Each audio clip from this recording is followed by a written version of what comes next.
as we mentioned earlier, the real secret sauce is in that software.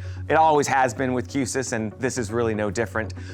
It goes without saying that designing inside of a platform means that you have full access to not only designing your video system, but connecting them in very smart, intelligent ways to audio, video control. You're not having to figure out how to connect those things in two different programs. This lives inside of Q-SYS Designer software. However, we're going to talk about some new tools that we've put inside of Q-SYS Designer software to make this all the more easy. And to do that, I'm going to bring out Matt LeFeber, our Senior Product Manager for the product, to go a little bit deeper. Thanks a bunch, guys. Yeah, thank you. So I am extremely excited to show you what we've been working on for the last couple years. But before we do, I think it'd be really good to sort of tell the story of how we've gotten to where we are. So bear with me as we take a trip down memory lane. You know, those who have been around a little while, you'll know that traditionally when you were designing an AV system, you would have a box at the center of it all, and this would be your video matrix router. Now this box handled your control of your system, it handled your video switching and your audio switching. Now the great thing about these matrix routers is they were very simple to design around, they were simple to deploy and commission, and they were easy to use. However, the challenge with them is they were not very scalable. If you needed to expand your system, you'd have to throw away this box and get a bigger one, and it's super annoying, right? So the industry sort of evolved, and we came up with the concept of AV over IP solutions. Q-SYS Video works just like this. It's an AV over IP solution, where you have every source has an encoder, every display has a decoder, and at the center of it is your network, and networks are inherently very scalable. So the great thing about AV over IP is it's an extremely scalable solution. However, it's not very easy to design, commission, and deploy. With many manufacturers, quite frequently you have your video distribution system is different than your audio system, which is different than your control system.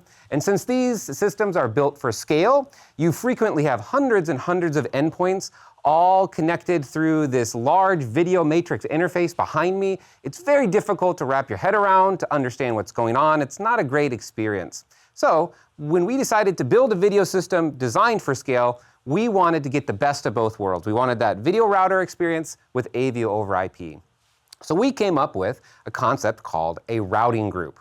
Now, whenever I say routing group, I want you to picture your old school matrix router, because it's essentially a virtual version of that. You can associate as many encoders and decoders as you want with a routing group. It's got an audio output, and it works just like an old school matrix router.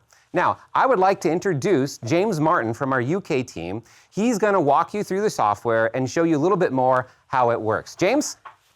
Yeah, hi, thanks, Matt. So, hi, everybody. I'm excited to be here, and also excited to talk about the kind of programming we're going to be doing with NVM, because I've been playing around with this for a good little while, and it's been really a lot of fun, because just like a lot of things in Q-SYS, I can do something very, very simple, something very, very straightforward, but also I can scale up to be honest, fairly like ridiculous video systems. That's right. And we don't lose that simplicity. So I'm going to show you on my computer here a few things that a few examples of how you can work with NVM. So before we get into the routing group, or the routing group, as I'm going to call it, I want to talk a little bit about just traditional programming as well. So on my computer here, I've got just a normal MediaCast router, and I can, of course, use NVM in the normal way. So I can use it just like one of the NC series cameras.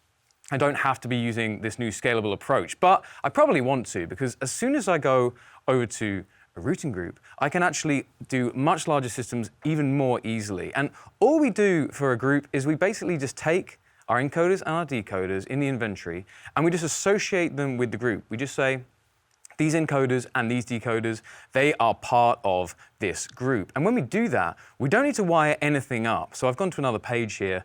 All I've got in here is the group component, and the only wiring I've done is actually, kind of optional. I've just de-embedded the audio and sent it to a loudspeaker. And just by doing that, I can now switch, for example, all of the displays at once. Now, I'm just going to emulate this design here. It's worth pointing out, actually, everything with NVM series works 100% in emulation mode, which is really, really powerful. Even things like preview streams. So also, every encoder, every HDMI input, and every HDMI output, we get a live preview stream of that, just like with the NC series cameras again. Okay, so we could have a 30 FPS preview on a touch panel, or a 1 FPS preview here in Designer. But in emulation mode, you can see I've got these different colored previews, which are just kind of created dynamically, so I can see that the system is working even without any hardware. And the group has a lot of other controls as well, but this all displays thing is very, very helpful. And I could actually now just take those controls, and of course, I could just throw those onto a UCI in the normal way. And very, very quickly, I'm now programming a kind of scalable system here. Now, of course, I might still want to actually control a single display.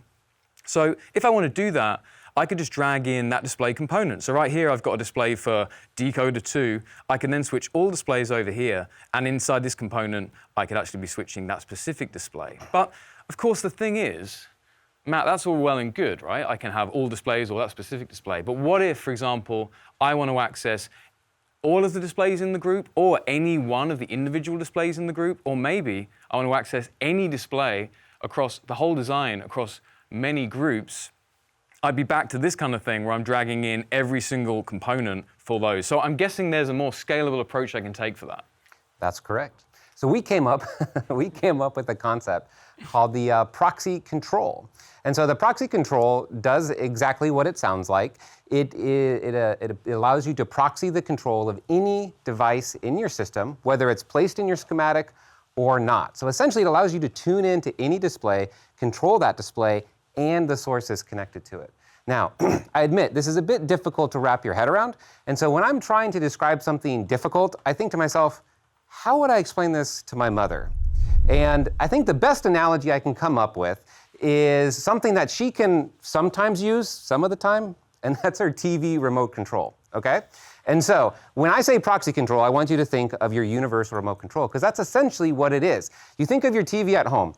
It has a dozen or so applications on it, and you can control any one of those applications, all fed to you through a simple user interface, which is the remote control that has a few dozen buttons on it, and that's it. So that's what a proxy control does. I can go into my facility and I can say, hey, that center display, I want to show the basketball game on there. And when you select that display, now you have complete control over that display. You can turn it on and off, volume up and down, and any source connected to that, I can control that source. All of that logic follows the switching automatically. James, can you show us what that looks like in the control software? Yeah, so I've actually made a system here which is quite a bit like what you were just describing, like a sports bar, all right? So in a sports bar, the end user might want to access any display, switch to any source, and also control those things. And here I have this new component, which is really a new control component, the NVM proxy. And you can basically think of this as all the controls you might find on any display, and the source selection for that as well, and a few other things, which I won't go into right now. Now,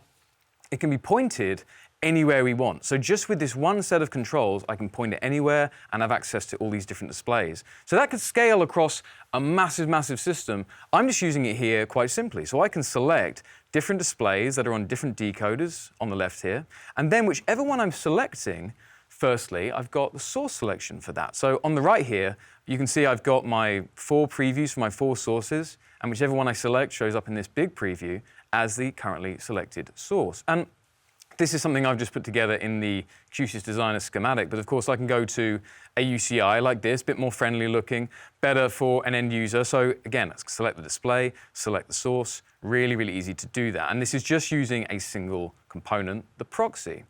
But you can also see here that we've got control. So whichever display I select, I've got on or off for the display, and whichever source I select, I've actually got channel up, down. Like imagine these are a set-top box or something. So you could always do this with Q-SYS. You would have to add in probably a Q-SYS plugin for each display and each source. And on the UCI, you'd probably have to do something kind of clever with layers to show and hide the right controls at the right time. All totally doable, but actually all of the control you're seeing is also done using just what we have here. So I'm able to, with NVM, for any display and any source, actually we've got a built-in control library there. I can select the manufacturer and the product, and then I can select which commands I want. So you can see on the display, as I go through these displays, I've got one power on button, one power off button, but it does it to whichever display is currently selected, and the same for the sources. So I'll go back to the UCI. Whichever source I'm selecting, I've got a single channel up or channel down button for the set-top box. So just like that, with a single component, I've got basically a full system with routing and with control as well.